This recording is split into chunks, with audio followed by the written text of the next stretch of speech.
I never thought a simple classroom could hold a lesson that would change the way I saw myself, my feelings, and the meaning of love. It was supposed to be just another semester, just another lecture, just another face in the crowd. But then, one moment with my professor, something he did when no one else was paying attention, turned my world upside down. It wasn't about grades, it wasn't about rules. It was about seeing me, really seeing me, in a way that no one else ever had.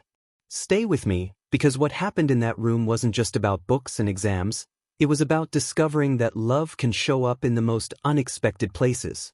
And if you've ever wondered what it feels like to be caught between fear and desire, you'll understand every word of what I'm about to share. Don't forget to subscribe, like this video, and turn on notifications, because this story is only the beginning of a journey you won't forget. I always thought classrooms were places where life paused. You went in, took notes, memorized facts, and counted the minutes until the bell rang. Nothing personal, nothing deep, just routine. At least, that's how it was until I met Professor Adrian Hale. He wasn't the type of professor who stood at the front of the room and recited information like a machine. No, he had this presence about him, calm but commanding. His voice carried without shouting, each word measured, almost like he was letting you in on something secret. His sharp eyes had a way of making you feel like he was talking only to you, even if there were 30 other students in the room. The first time he called on me, I froze. It wasn't that I didn't know the answer, it was the way he looked at me. Direct, patient, expectant. Like he was giving me permission to take up space, to speak with confidence. My heart raced as I answered, and when he nodded approvingly, it felt like I had just been handed something far more valuable than participation points. Weeks passed, and I began to notice the smallest details about him. The way he adjusted his sleeves before writing on the board. The way his glasses slid down his nose when he was lost in thought. The way his smile wasn't careless, it was deliberate, like it was meant to linger. I caught myself watching too long, memorizing these little things. And each time I told myself to stop. He was my professor. Nothing more. But then came that afternoon.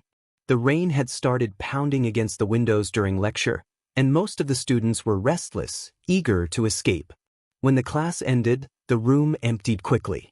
I stayed behind, gathering my things slowly, partly because I wasn't ready to face the storm outside and partly because some quiet part of me wanted to remain in that room with him just a little longer.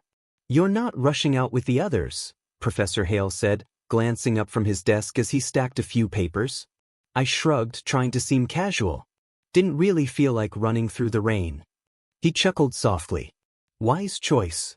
He stood, stretching a little, and then leaned against the edge of his desk. Sometimes I think storms are good reminders. They force us to slow down. Something in his tone made me pause. He wasn't just making small talk, he was opening a door. I nodded, my throat dry. Yeah, maybe they make us pay attention to things we'd normally overlook. His eyes caught mine then, holding them for a second longer than they should have. My chest tightened. I felt exposed, as if he had seen through my attempt at casualness. He shifted, picking up a book from his desk. "You've been doing well in class. Thought you should know that." The compliment was simple, but coming from him it landed differently. My face warmed and I muttered, "Thanks." "You're thoughtful," he added, his voice lower now. "Not just with answers, but with the way you see things. That's rare." I didn't know what to say. My heart was pounding so loudly I was sure he could hear it. Before I could respond, thunder cracked outside, rattling the windows. The lights flickered, plunging us briefly into shadows before buzzing back on. Professor Hale's lips curved into a half-smile.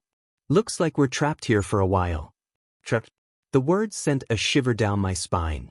I should have been nervous, maybe even uncomfortable, but instead all I felt was a rush of adrenaline, like I was standing on the edge of something I couldn't name.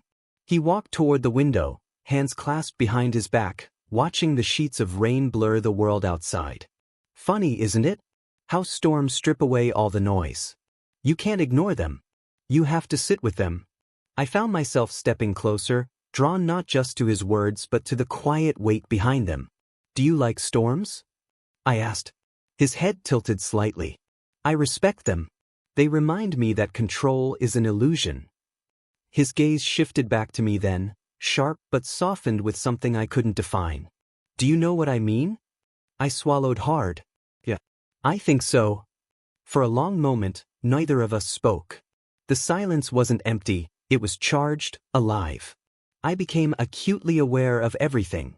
The rain hammering against the glass, the faint hum of the fluorescent lights, the space between us that felt suddenly fragile. And then it happened. He didn't touch me. He didn't step closer. But the way he looked at me, steady, unflinching, almost vulnerable, was more intimate than anything physical could have been. It was as if he was saying something without words, something that left me breathless. I opened my mouth, but nothing came out. My thoughts scattered, my body frozen in that impossible gaze. It wasn't just admiration anymore. It was something deeper, something terrifying and exhilarating all at once. Finally, he broke the moment, clearing his throat and turning back to the storm. You should probably wait a little longer before heading out. Let the worst of it pass. His voice was calm, professional again, but I couldn't shake the feeling that something had shifted between us. That we had crossed an invisible line neither of us had intended to. I gathered my bag with shaky hands, forcing a smile. Yeah, I'll wait. As I sat back down, pretending to busy myself with my notebook, one thought echoed louder than the storm outside. This wasn't just a class anymore. Something had begun, and I didn't know where it would lead. But I knew one thing. Whatever happened next, I couldn't pretend I hadn't felt it. The storm eventually calmed, but the weight of that afternoon never left me. For the rest of the week, every time I stepped into Professor Hale's classroom, I felt different. It wasn't just nerves, it was like the air between us had been rewired, humming with something I couldn't ignore. I tried to act normal. I sat in my usual seat, opened my notebook, and scribbled down his lectures as though my hand wasn't trembling. But each time his eyes swept over the room and landed on mine, I felt the world shrink until it was just the two of us again. One morning he asked me to stay after class. My stomach flipped instantly. I told myself it was probably about an assignment, maybe something simple he wanted to clarify. But the look on his face when the others filed out, it was careful, measured, like he was choosing every move deliberately. You've been unusually quiet, he said once the door clicked shut. His tone wasn't stern, but it carried weight. I shifted on my feet. Just been distracted, I guess. He leaned against the edge of his desk, arms crossed. Distracted by what? I hesitated. The truth was burning in my throat, begging to escape, but I swallowed it back. Life? I answered vaguely. His lips twitched into a knowing half-smile, like he could see right through me. Life has a way of doing that. For a moment, the silence stretched again. That same charged stillness from the stormy afternoon. I wanted to tell him everything, that his presence filled my mind, that I couldn't stop replaying the way he had looked at me by the window. But instead, I lowered my gaze, afraid of what he might think if I said too much. Then, unexpectedly, he asked, "Do you write?" I blinked, surprised. "Sometimes." "Why?" "You carry your thoughts in a way that seems bigger than what you say out loud," he replied. His voice had softened, careful but intimate. Writing can be a safe place to put them. My chest tightened. Was this his way of telling me he noticed more than I realized? That he saw the weight I carried but couldn't speak? "Maybe," I said, my voice barely above a whisper. He nodded slowly, his eyes holding mine again. "Bring me something. Not an assignment, something of your own. I want to see how you think when you're not confined to the syllabus." I felt my pulse quicken. This wasn't about academics anymore. He was asking to see a part of me no one else ever had. It felt dangerous, and yet I wanted to say yes. "I'll try," I said finally. "Good." His smile was small but real, and I carried it with me the entire walk home. That night, I sat at my desk staring at a blank page. My mind raced with memories of him. His voice, his eyes, the weight of his presence. I couldn't bring myself to write about literature or philosophy or any of the safe topics he might expect. Instead, I wrote about vulnerability. About what it feels like to stand on the edge of something you can't name but know could change everything. I didn't mention him, not directly, but every word was soaked with the truth of what I felt when he looked at me. When I handed him the pages a few days later, my fingers brushed against his as he took them. It was only a second, but it was enough to make my heart stutter. He gave me a quiet nod, slipping the paper into his bag. "I'll read this tonight." The waiting nearly destroyed me. The next class, he didn't say anything about it, and I tortured myself with thoughts of what he must have seen in my writing. Did he understand? Did he recognize himself between the lines? It wasn't until after another long lecture that he finally asked me to stay behind again. My stomach churned as the room emptied. He pulled the pages from his bag, holding them delicately, as if they were fragile. "You write with honesty," he said, his tone steady. "It's rare to see that level of openness." I swallowed. "Is that a good thing?" "It's brave," he said, his eyes locking onto mine. "And brave things are always worth something." The intensity of his gaze made my breath catch. I wanted to ask what else he had seen in my words, but before I could, the door opened abruptly. A colleague of his poked their head in, asking something about a staff meeting. Professor Hale straightened immediately, slipping the paper back into his bag. "I'll be there shortly," he said quickly, his tone shifting back to professional. The interruption shattered the moment, but it also left me reeling. Because in that split second before his colleague entered, I had seen something flicker in his eyes, something unguarded. As I left the classroom, my chest was tight with questions. Was I imagining it all? Or had I just stepped onto a path that neither of us would be able to turn back from? That night, lying awake in my room, I replayed his words over and over. Brave things are always worth something. I couldn't shake the feeling that he wasn't just talking about writing. And that terrified me almost as much as it thrilled me. The weekend after he returned my writing, I couldn't focus on anything else. My friends invited me out, but I found myself making excuses, retreating to my room, replaying every detail of his expression when he had said my words were brave. Brave things are always worth something. It had felt like a message tucked inside a compliment, as though he was daring me to stop hiding. By Monday morning, my nerves were a wreck. I walked into class early, before most students arrived. The room smelled faintly of chalk and coffee, and the hum of the overhead lights filled the silence. He was already there, leaning over his desk, reading a stack of essays. When he looked up and saw me, his mouth curved into a small smile. "Early today," he said. I shrugged, clutching my notebook too tightly. "Couldn't sleep." His eyes softened. "Insomnia or overthinking?" "Maybe both," I admitted. He studied me for a moment, as though weighing whether to ask more, but then the door opened and the flood of students arrived, breaking whatever fragile moment had been forming. Class carried on as usual. He lectured on themes of morality and truth in literature, weaving in his typical mix of wit and passion that always drew everyone in. But I couldn't concentrate. Every time he walked past my row, my skin prickled with awareness. And when his gaze landed on me mid-sentence, I swore he lingered half a second too long. After class, he dismissed everyone with his usual calm tone. My bag was halfway slung over my shoulder when his voice cut through the shuffle of chairs. "Stay a moment," he said. My heart jumped. When the last student left, the room felt suddenly too big and too small at the same time. He leaned against the desk, arms folded loosely, watching me with that steady gaze that seemed to strip away all my defenses.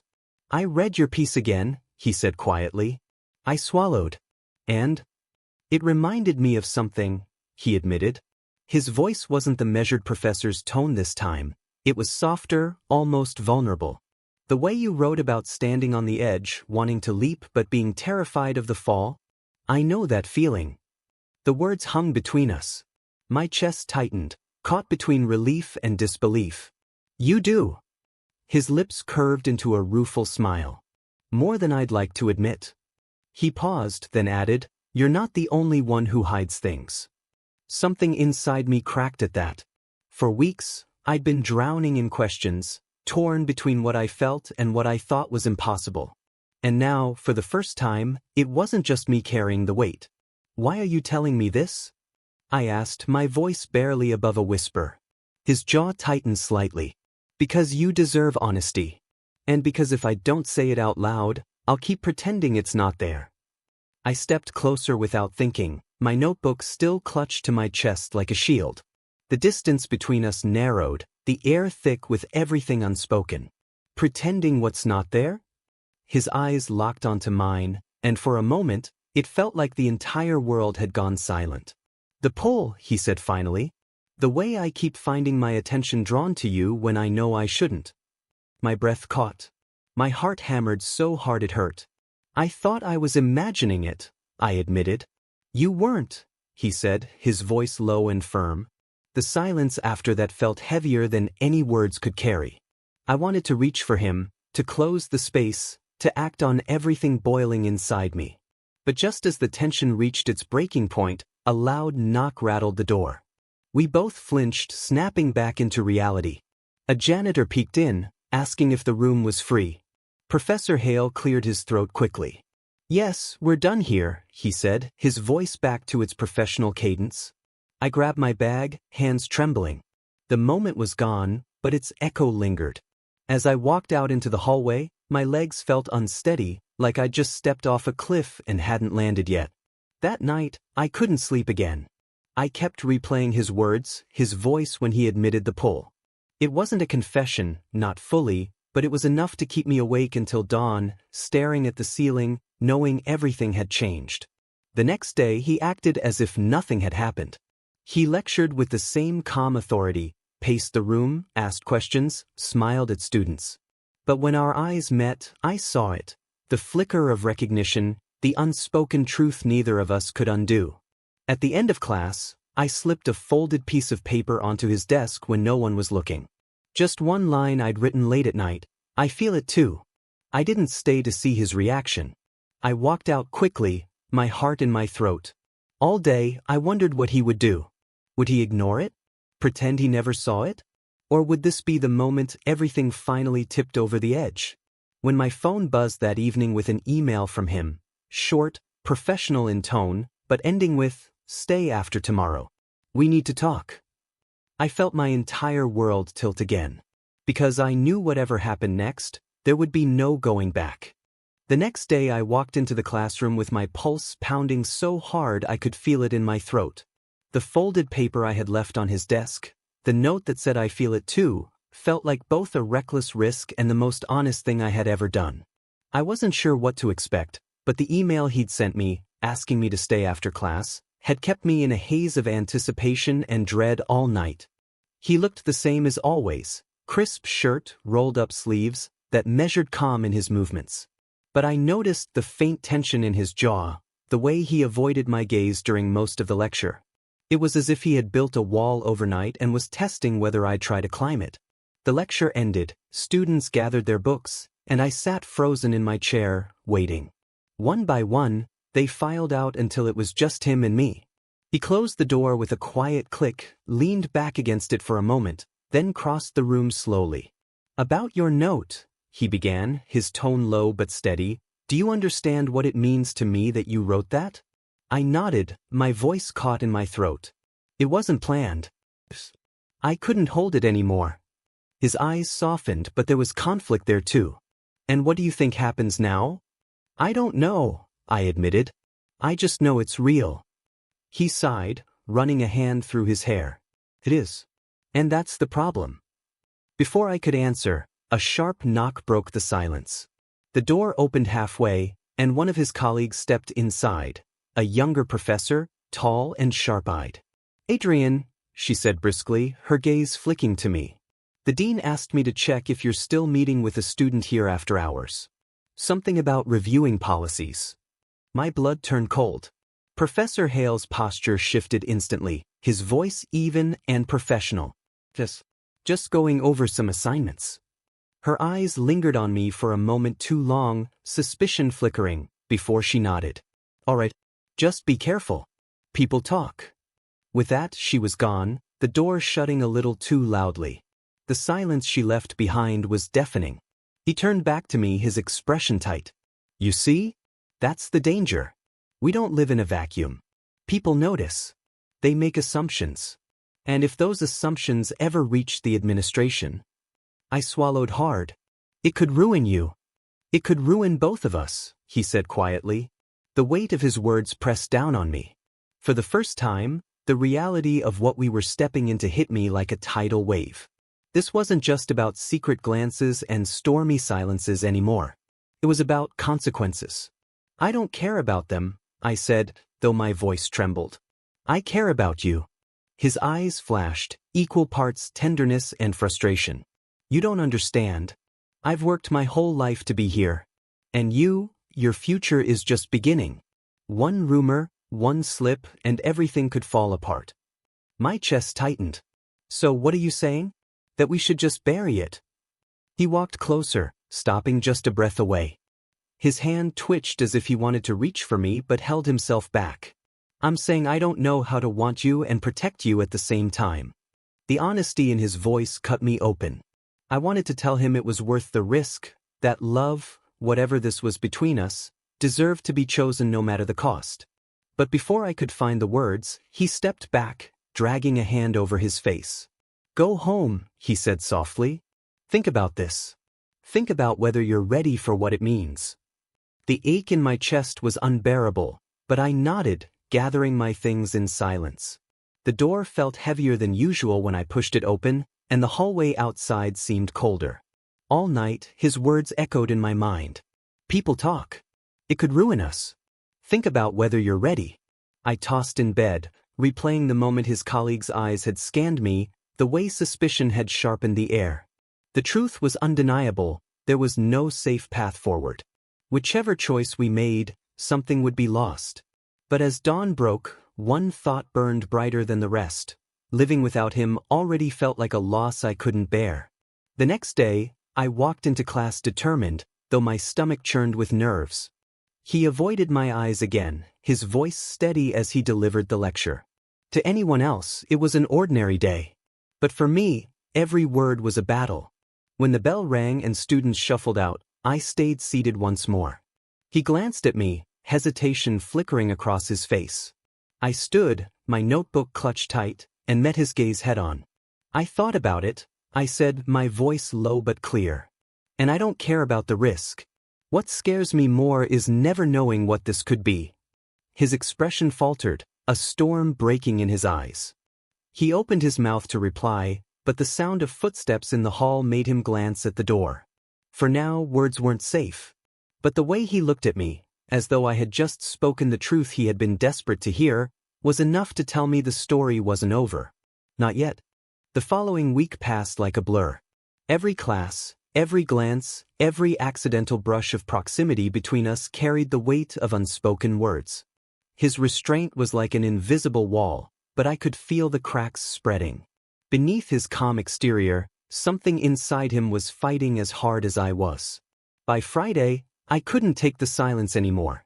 After the lecture ended, I lingered in my seat, heart racing, until the last student left. He stacked papers at his desk, deliberately avoiding my eyes. Professor Hale, I said, my voice firm though my knees were trembling. He looked up, startled by the seriousness in my tone. I've thought about everything, I continued. The risks, the consequences, the whispers in the hall. And maybe I'm naive, maybe I don't understand the full weight of what this could cost. But I know what it would cost me not to try. And I can't live with that. His hands stilled on the papers. The air between us grew dense, charged. Slowly, he closed the folder and leaned back in his chair, studying me as though searching for any trace of hesitation. You're asking me to cross a line I swore I never would, he said finally, his voice low, almost pained. I walked toward him, every step heavy but certain. I'm not asking you to risk your life's work for a fling. I'm asking you to admit what's already true. You feel this too. You've been feeling it since the beginning. The silence stretched, unbearable, until his shoulders dropped in surrender. He stood, closing the space between us, his eyes locked on mine. For the first time, he let the walls fall. Yes, he breathed. I feel it. God help me, I feel it more than I should. The confession sent a rush through me so intense I thought my chest might burst. And then, without hesitation, his hand lifted to my cheek, rough and trembling. This is madness, he whispered, though his lips were already brushing mine. I didn't let him pull back. I pressed forward, closing the distance, and the kiss that followed was everything I had imagined, hungry, desperate, filled with all the restraint finally breaking free. When we parted, both of us gasping, his forehead rested against mine. "There's no turning back now." "Good," I said softly. "I don't want to." For a moment, it was just us. No rules, no shadows of consequence, only the raw truth we had both been running from. But reality never lingers far. A sound in the hallway made us spring apart, panic flashing across his face. He paced to the door, locking it quickly, then leaned against it, chest heaving. "Do you see? One moment, one sound, and it could all unravel." I swallowed hard, the weight of fear returning. But alongside it was a clarity I hadn't had before. "Maybe it's not about erasing the risk," I said. "Maybe it's about choosing what's worth it." He turned back to me, his expression a storm of fear, longing, and something like hope. "And you think we're worth it?" "I know we are," I said, my voice steady. For the first time, he smiled, not the polite smile he wore for lectures, but something raw and unguarded. He crossed back to me and pulled me into his arms, holding me as though he'd been waiting his whole life to do it. We stayed like that, suspended in the fragile peace of a stolen moment. The world outside the classroom still threatened us, but in his embrace, I understood something vital. Love isn't always about safety. Sometimes it's about courage. When he finally pulled back, his eyes shone with unshed tears. "You've changed everything, you know that?" "Maybe," I said. "But you changed me first." The bell rang in the distance, signaling another class, another day. He straightened, a shadow of conflict returning, but his hand lingered in mine. "This can't be easy," he warned. "I don't want easy," I answered. "I want real." And for once, he didn't argue. As I walked out of the classroom that day, the future still uncertain, I felt lighter. Whatever lay ahead, whispers, risk, maybe even heartbreak, I knew I had chosen honesty over fear. And that choice, terrifying as it was, felt like the first step toward becoming who I truly was. Because sometimes, the bravest thing you can do is love the one person the world tells you not to.